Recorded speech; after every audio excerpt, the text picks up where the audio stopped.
now having gone through 90-day lead times, it sucks. Yeah. To make a decision like, okay, we're going to double down on this one. Wait 3 months. You're a different person in 3 months.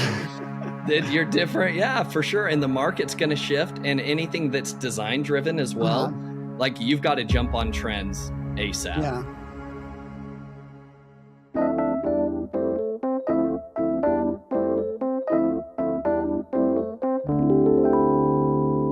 One, two, three. Hey, welcome to the Smartest Amazon Seller Podcast. We are going to make you smarter today. I guarantee it. I love getting deep into a niche subject and with someone that understands a niche of selling on Amazon way better than I do. And I actually met Josh because he had me on his podcast, Ecom Breakthrough. So we could chat about that, some of the things that he's learned from the podcast. But really, we're going to jump into his brain around the subcategory that he looks like he's making a pretty good living off of. So I have with me Josh Hadley. Hey, welcome to the pod. Hey, thanks, Scott. Happy to be here. Long-time listener, first-time caller. Oh, no way. Awesome. So your business is Hadley Design. It is a stationery designed product, private label on Amazon. That's what you're doing today. But like most good entrepreneurs, it's not exactly where you started. You kind of had to pivot a little bit. So tell us about your background, or even your background, what got you into Amazon, and some of the first categories you were in, and then kind of how COVID flipped it around. Yeah, 100%. So it's an interesting journey, but I don't think it's any different than many entrepreneurs' journeys, which is a lot of failings, a lot of mistakes, and just ultimately just continuing to move forward without giving up. And sometimes you can have those breakthroughs. And as soon as we found those breakthroughs, we started doubling down. And that's kind of like the overall synopsis of our story. But this all starts when I'm a 6, 7, 8-year-old kid growing up. I saw other people that were selling lemonade or snow cones or whatever on the corner of the street. And I was like, I want to do that same thing. And so, I have great parents that supported me in my wild business ideas. And sure enough, for years, I would sell anything I could think of. During the winter season, I was literally selling hot chocolate. I even sold like Christmas ornaments just from the corner of my street. So how many hours on the street do you think you put in? Oh, shoot. I don't know. Hundreds of hours. Okay. Well, that beats me. I probably had about 20 hours of 20 hours. Honest street vendor experience. I do feel like I had more of a natural inclination to, like selling on eBay, the thrill of an auction, being a seller, which definitely relates to Amazon. You were just in the middle of your story. Jump into, get us to your Amazon selling. Yeah. So my wife and I graduated college. We went to the University of Utah. We both graduated at the same time. I graduated with my MBA. She graduated in early childhood education. Yeah. So I had a job offer with American Airlines. So that brought us from Utah, moved us down to Dallas, Texas, which is where we're currently at now.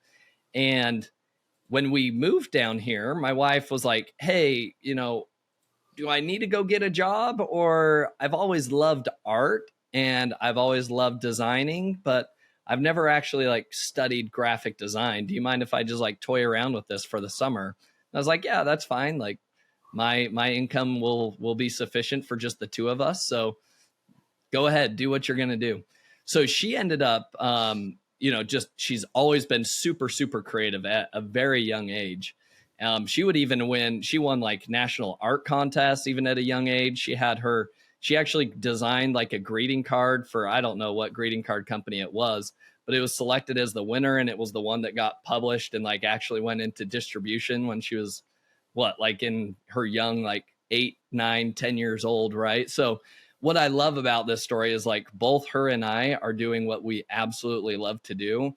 And I'm a big proponent of whatever it was that set your soul on fire when you were an 8, 9, 10-year-old, that's truly who you are deep down inside. And so I love that, today my wife and I are both living like deep down, like who we truly are on the inside. And so Yeah. Well, fast I forward. guess that makes me a nerd.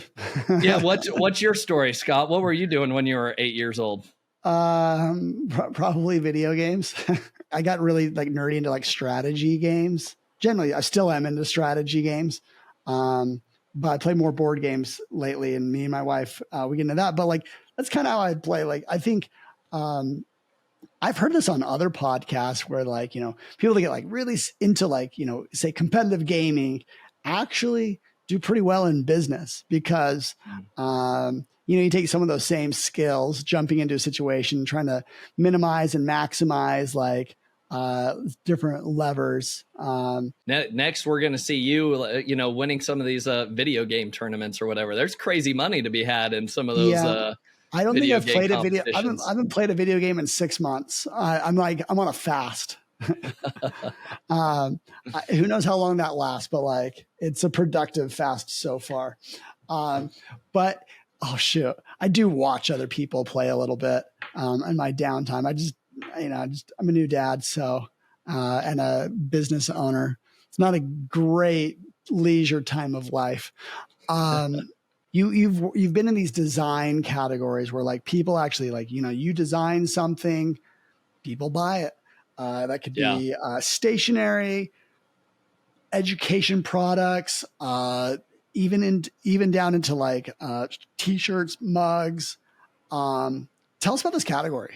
So this category, at the end of the day, design wins. And what's interesting about it is that, a lot of people will throw out, hey, what's a good conversion rate on Amazon? And a lot of people are going to say, 15, 20% minimum.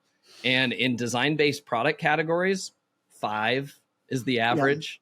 Some categories you're down to 3. It's similar to like apparel where it's just, whatever style or preference the customer has. Now, here are the pros and cons of this type of niche. The reviews don't matter. That's the best part about this. You can launch a product. Doesn't matter what the reviews are. You don't even have to have any reviews. If people just like the design, they'll gravitate towards it. The downside on that is that your, I guess, moat around your business is just how good is your design, period, right? It's not a review moat. It's not how long you've been around. It is like, how good is your design? And as of late, we've seen like profit margins getting squeezed a lot. And so it's an interesting category. And I was just talking to my team about this, and we're looking to kind of have yet again another pivot, and we could go deeper into my story, which is, we've had to pivot the business multiple times to get to where we are today. You were in some party supplies, and that obviously doesn't do very well in COVID before. And so you're familiar with this pivot. What would you pivot? I mean, maybe you don't know yet, but like, what would actually push you to do that? Yeah. So let's talk about kind of like how things originally began. My wife started designing wedding invitations just for some friends. Mm-hmm. That then ended up turning into referrals. They referred more friends, and they were just like, oh, she's so good at what she does. I ended up creating like a whole sales funnel process from like Facebook ads, and we had like a 6-month waiting list. However, the challenge that I quickly realized was that this business was only scalable up until like how much my wife could work, right? Mm-hmm. And so it certainly quickly got to a point within the first year that I was like, okay, the only way to scale this is to either A, bring on more graphic designers, which trying to replicate a graphic designer, good luck. I think we've hired countless number of graphic designers at this point. We're well over into the 20s, 30s, 40s, 50s of different graphic designers that we've tried to work with. Long story short, nobody's been able to even come close to replicating what my wife's been able to do. But one of the first things that pivoted us into Amazon and away from doing custom wedding invitations was that we had numerous customers that would reach out after designing their wedding invitations and say, hey, could you design recipe cards for our bridal shower? And I was like, that's a really weird request, but okay, well, you're not going to pay certainly as much as you would pay for custom wedding invitations. But the idea in my mind came up of, what if we created like some mass produced recipe cards that people could just buy if they wanted, right? And we'd take some of our top trending like wedding invitations designs. And that's what we launched on Amazon. That was the fall of 2016. And we quickly sold out of those within the first like couple months. And at that point, I was like, oh my goodness, if this is possible, just starting here, like there's less headaches than dealing with, like a phone call design review or like whatever, like someone like wants a small tweak here and there, like more transactional. 100%. So that originally I was like, okay, can we do like fill in the blank wedding style invitations? We took our best performing wedding invitation designs and put them on there. And sure enough, people were still interested in those like fill in the blank style invitations. And that, I mean, we did $1 million our first year on Amazon. And I was like, okay, wow. This is amazing. Wow. We scaled all the way up to, so before COVID hit, we had crossed over $5 million in revenue. That's actually when I quit my job at American Airlines. So I was with American Airlines the entire time while we're building this thing. We generated $5 million in revenue before I ever pulled that ripcord. And what's funny is like, I always thought like American Airlines, that was like my safety net, right? I had this salary and this was my safety net. And that's why I kept holding on. I was like, I can do another year here and we'll just keep building it on the side. But so I quit in like the fall of 2019, right? And we know COVID's just around the corner. Yeah. And so anyways, I maybe quit prematurely, but it was ready. Like the business was ready for it at that time. And again, we were so invested in party supplies at that time that when COVID hit, we watched our business drop by 90% overnight. Yeah. And this was I was like, we just watched everything evaporate. Mm-hmm. Everything that we had built over the last 3-4 years is now essentially evaporated into thin air. Like, and there's nothing you can do to change it. So it was like one of the most challenging, like honestly, like 3 to 6 months. And basically we just said, all right, what else is trending now? And obviously a lot of people were going into homeschool at that time. So we're like, hey, what other products like party goods aren't any good right now? So what else could we get into? And so we found, some educational posters that were kind of like, we launched it. It was a super competitive market, but we're like, this is our last flyer. Like, let's give it a shot. Mm-hmm. And we quickly became the number 2 seller for these posters. And literally like the top competitors had thousands of reviews, like 3, 4, 5,000 reviews. And we immediately just jumped to the top just because of the design aesthetic. Mm-hmm. And so then that pivoted our business into, we started coming out with a lot more educational related products. But that leads me to, kind of where we're at now. And you ask like, okay, well, what do you see kind of the pivot being now? So I was telling my team this earlier, all through up until really last year, I feel like was like some type of like turning point on Amazon for whatever reason. And historically, whenever you would go into Target or Walmart, I would look at the prices that a lot of like stationery suppliers would be charging either for like their party invitations, thank you cards, or any paper goods that you see, even like calendars and things like that you would see on the store shelf. And I would laugh and I would be like, they're charging $8.99 for a pack of 10 invitations. Like they're idiots. Like they're making no profit on this, right? Well, I was charging upwards to $15. Okay. Well, guess what? The tide is completely flipped at this point. And now we see just, it's literally unfathomable of like the amount of like overseas sellers that are so willing just to make like 10 cents on selling a unit. So now we see retail being a much bigger play because the prices on Amazon now are cheaper, a lot cheaper than what you could go find that product for in retail. I mean, my wife and I literally this morning, we were at Target, we were taking pictures of end caps and ideas of like where we're getting into kind of the next phase of the business. And because we see the writing on the wall. We see the prices on retail store shelves being now 3x the price of what some of the best sellers on Amazon are.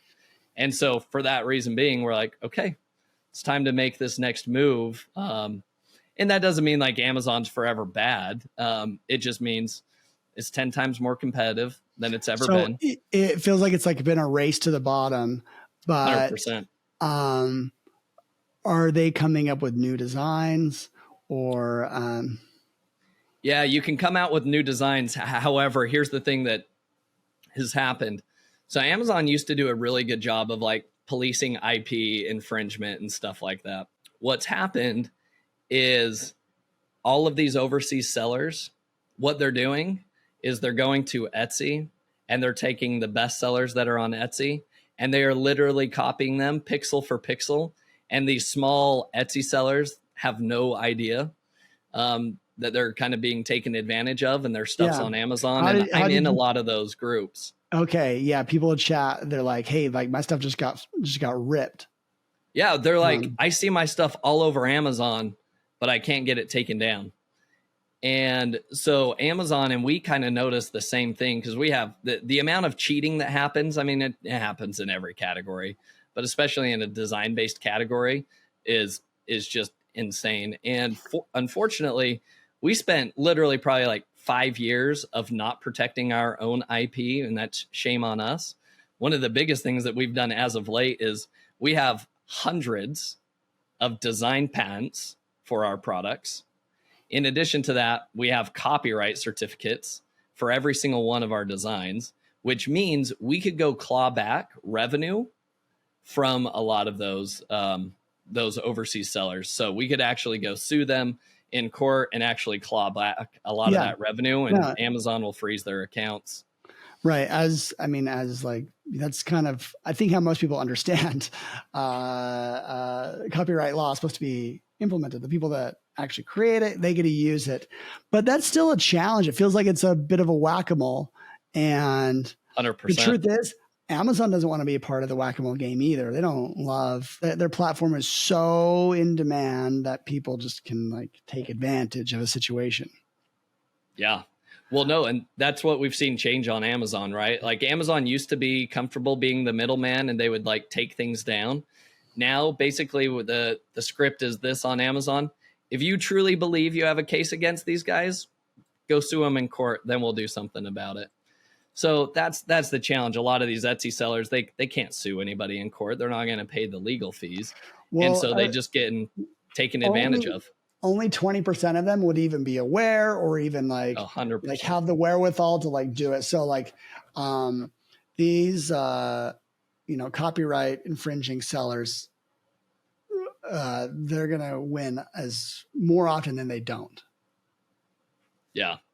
And Scott, we actually, to a lot of the listeners, if you've ever battled with something similar, whether it's like design patent related or anything where you feel like, somebody overseas is copying you. So I had somebody on my podcast that literally was like game-changing information for me. His name was Hilton Hart. So you could go look up that podcast episode. Literally, like I kept probing further and further down because I was like, dude, dispel the entire like process of how you're going about doing this. Like as an example, he ended up acquiring a business that he knew there was just a bunch of infringement going on. So what he did is he ended up acquiring that business, ended up creating this John Doe case, which again, if you go learn the details about it, you can go listen to the episode. Okay. Ends up creating this John Doe case in Chicago, which then groups all of these hundreds of sellers that are essentially cheating. Okay. They've copied, patented stuff, and he sues them. Amazon immediately freezes their account funds. And then it goes to arbitration. And, sure enough, like the court orders, like, yeah, these guys are they cheated from you, so you could go collect damages.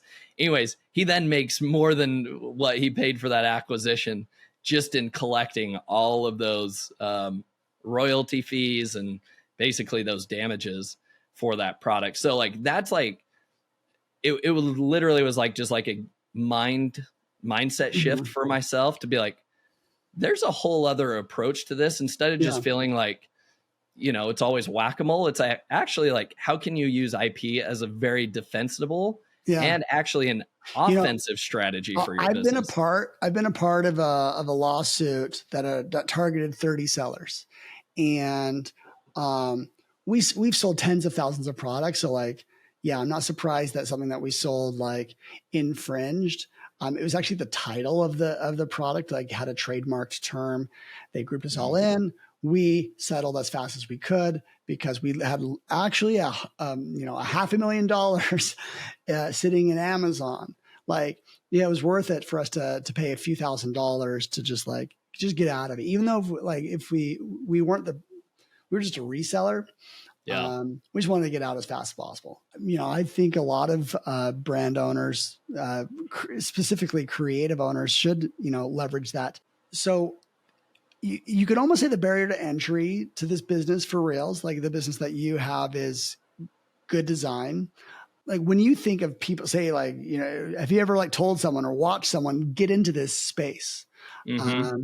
And what do you say? What do you think about how did they succeed?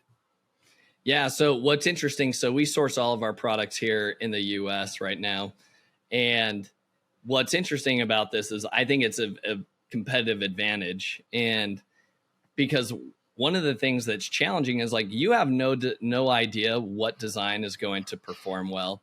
And I know everybody talks about these platforms like IntelliV, Product Pinion, PickFu.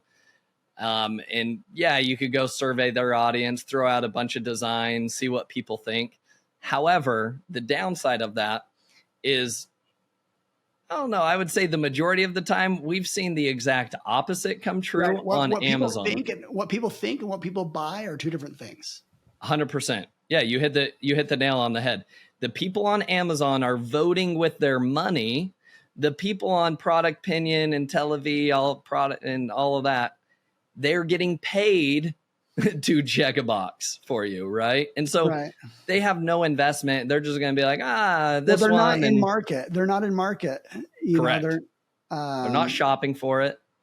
Yeah, they could give you an aesthetic opinion, and I bet you most of them try and do a good job. Like, this is what appeals to me, but they're not in market. They don't have that pain right now. Connected to a price, connected to a fulfillment, Yeah. So you've got to come out with, at the end of the day, it's a numbers game, right? You've got to come out with a lot of designs. I mean, at this point, how many SKUs have we released? Man, probably over 2,000-3,000 just of hand design stuff that my wife has created. Now, are all of those doing well and crushing it? Certainly not. But that's the level of testing that it takes in order to see if something's going to hit. So the challenge is, with a lot of the high MOQs from overseas, it's you're not going to print 1,000 or 3,000 of these units just to test it out. If you do that, good luck to you. We'll be running circles around you in the meantime. How much do you think success depends on merchandising or a product launch? At the end of the day, not a whole lot. So there's not a real big SEO, secret. How do people find your products? Yeah, SEO is a big component of it, but advertising, at the end of the day, that's how we always have launched products from day one. We've been overly aggressive with PPC. And I think that there's something within Amazon that says holy crap, these guys' click-through rate on these ads is insane. I'm going to give them some organic ranking love at the same time. Just because we're so outpacing the competition, because again, we're going to try to go for those top of search placements. Mm-hmm. And if people are just clicking, they're holy cow, what is this design? It's so different than what I see out there in the market. Mm-hmm. There's really not a whole lot. We've never, ever had to do search, find, buy. Never once have we done any of the rebates. Not that you would do that anyways. Yeah. But now I definitely say just don't just do anything but that. Unless you want to risk your business. This is sometimes paper cannot the cogs get, or like the cost of the product get like really inexpensive? So yeah, we've actually looked at getting some quotes overseas. There are certain products that make sense overseas. And then there's certain products where like the landed cost is actually literally the same, if not maybe 10% cheaper from overseas. Okay. At which point, why would you then take a 90-day lead time versus right now I have a 10-day lead time. Yeah. Right. Yeah. And having gone through 90-day lead times, it sucks. yeah. To make a decision like, okay, we're going to double down on this one. Wait 3 months. You're a different person in 3 months. You're different. Yeah, for sure. And the market's going to shift, and anything that's design driven as well. Like you've got to jump on trends ASAP. Yeah. And, we have a Merch by Amazon account as well, which is a whole other tangent in and of itself. Merch by Amazon. How many product types do they offer? Is it like very limited? It's like, okay, mugs, shirts, sweatshirts. Yeah. Like t-shirts, premium t-shirts. Then they have like hoodies. They have long sleeve shirts. They have tank tops. They then have like the cell phone little poppers. They have like throw pillows of all things. They have little tote bags. They have a decent assortment, and it's grown over the years.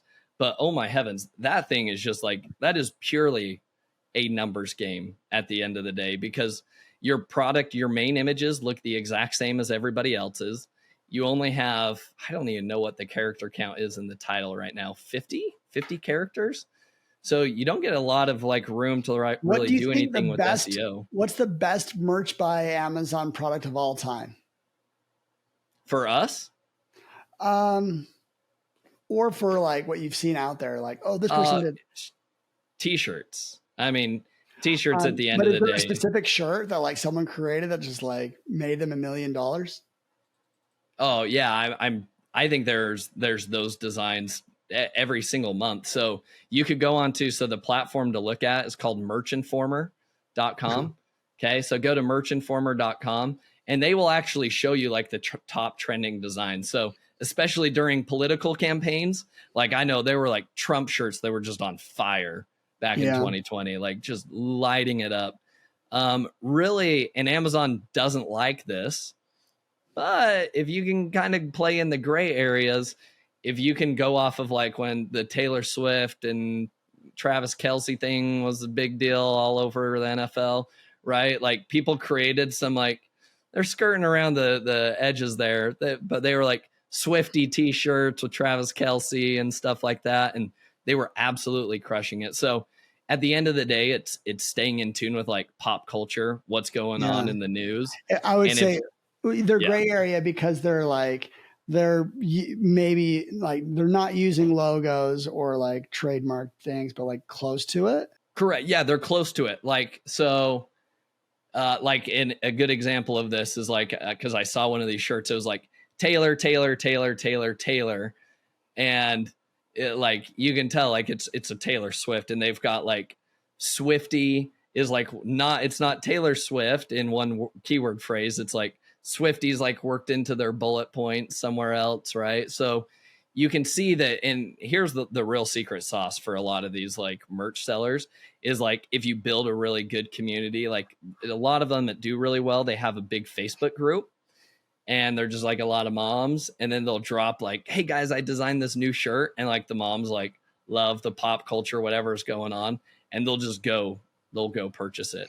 It feels closer to like a meme account on Instagram can do this, where like, it's just like you're humoring them, but like every once in a while it's like, oh, I got a shirt, it's funny. Yeah, that's cool. Now I actually have one last question about the stationery. Is like the FBA process, like, does that stuff get damaged? Yes and no. How do you package that stuff? Yeah. So it's all like either shrink wrapped or it comes in like a poly bag.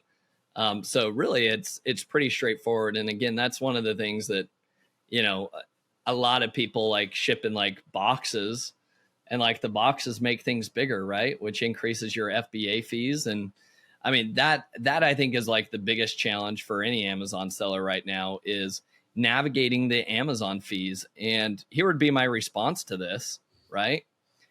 I'm actually, I'll say this quote unquote, I'm actually glad that the FBA fees are getting harder. And the reason why is because when things get harder, fewer people will try. Fewer people will push through those barriers.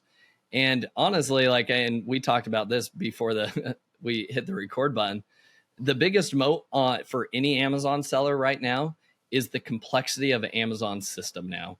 This thing, compared to what it used to be like before COVID in 2020, like, man, those were the early days of you could make a mistake here, there, shipping in too much inventory, too little inventory. And it wouldn't be like damaging to your business. Now, Amazon has basically said, you better be perfect with your inventory planning, because if you're not, we're going to make sure you pay for it.